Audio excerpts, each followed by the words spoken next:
Bentornati a EU Factor, il nostro appuntamento settimanale con le politiche di coesione europea. Oggi vi parliamo di un percorso fisico e storico attraverso i fatti gravissimi della Seconda Guerra Mondiale che hanno avuto un ruolo decisivo nel creare l'impulso alla volontà di un'Europa forte, unita e pacifica, come amava sempre sottolineare il compianto Presidente del Parlamento Europeo David Sassoli. Stiamo parlando della Liberation Route of Europe.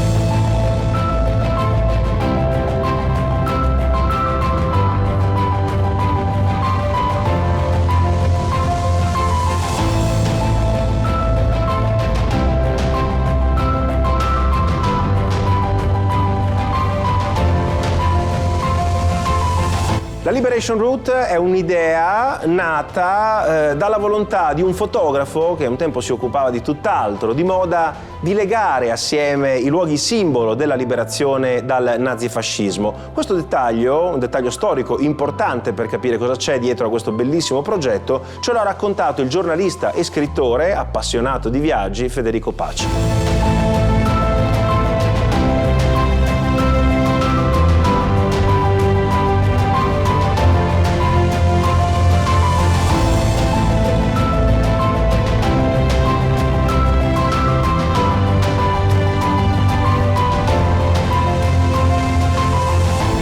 Ho ripreso un po' la storia di questo fotografo Werner Bischoff, che era un fotografo di moda prima della guerra. Fece la guerra come nell'esercito svizzero, diciamo un posto molto particolare per fare la guerra. Finita la guerra si rese conto che non aveva capito nulla e decise di fare un viaggio in bicicletta attraverso la Germania, attraverso la Francia. Scattò delle immagini incredibili, da allora non si è mai più fermato a fare immagini dell'uomo, delle donne, dei bambini che prima non fotografava. Quindi questo suo passaggio, questo suo cambiamento, questa sua presa di coscienza mi sembra anche importante per noi, per oggi, no? Per tutto quello che accade.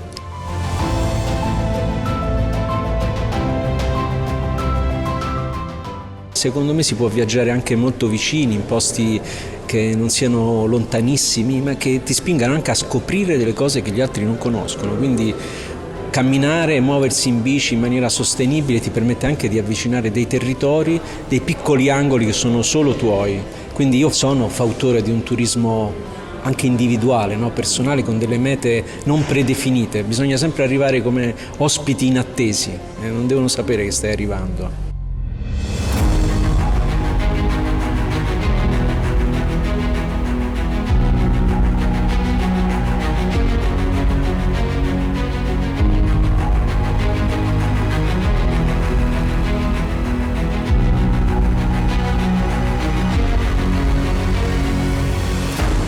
Parte della rete di collegamento della Liberation Route è già realtà e attraversa il nord Europa, dalla Germania ai Paesi Bassi, al Belgio, alla Francia e anche un pezzo di Regno Unito. E poi c'è una vasta parte di questa rete che deve ancora essere realizzata e tra questa c'è una parte rilevante che riguarda proprio l'Italia. Anche in Italia sorgeranno in oltre 600 località i prismi caratteristici della Liberation Route realizzati dall'architetto Daniel Libeskind che rendono inconfondibile questo particolare percorso. 2 regioni sono pronte a cominciare un progetto che poi dovrà collegare le Alpi alla Sicilia e quindi riguardare l'intero paese. Si comincia con l'Emilia-Romagna e la Toscana, a cui a breve si aggiungeranno le Marche. Questa parte del progetto ce l'ha invece raccontata Carlo Puddu, che la sta presentando in giro per l'Italia, che è responsabile della Liberation Route per quanto riguarda la provincia di Lucca.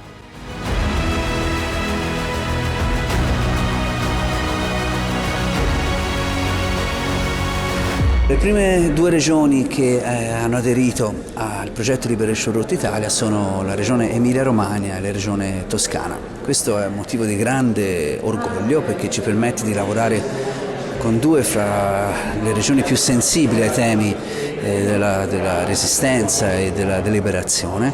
Quindi insieme collaboriamo per creare un lavoro organico, senza localismi, sulla linea gotica, perché la linea gotica è una, è divisibile nella linea gotica orientale e occidentale, ma la linea gotica è una e mette insieme anche altre regioni come le Marche, ma intanto cominciamo con queste 2 grandi regioni che veramente è un piacere averle all'interno della nostra associazione.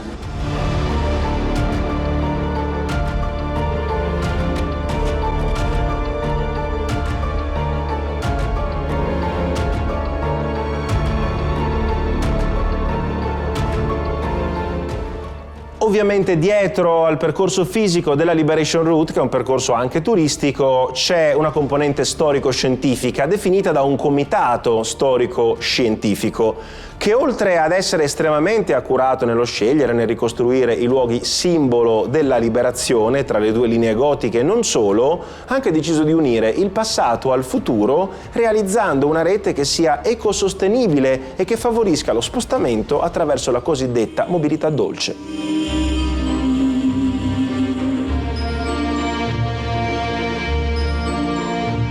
Sono percorsi ciclopedonali ma anche da fare in auto, c'è questa attenzione molto forte da adesso, insomma negli ultimi periodi, a un turismo sostenibile, sempre più sostenibile, quindi con mezzi di locomozione che vanno al di là della semplice automobile o altro, ma che quindi pongono appunto l'attenzione sulla bicicletta o sul percorso a piedi.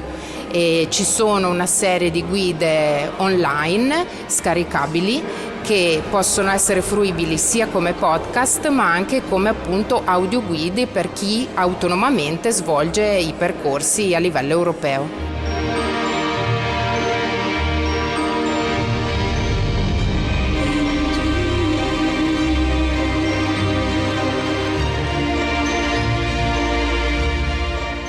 Ho aiutato nella costruzione di alcuni progetti, anche nella formazione delle guide, ed ecco, una cosa che mi è rimasta molto impressa è il grandissimo interesse e la grande cura che c'è nella formazione che queste persone portano avanti nel corso del loro percorso e che quindi va al di là della pura arte o insomma degli aspetti più conosciuti e più richiesti dalle guide, per avere una formazione veramente a 360 gradi che sappia rispondere alle domande più diverse del pubblico.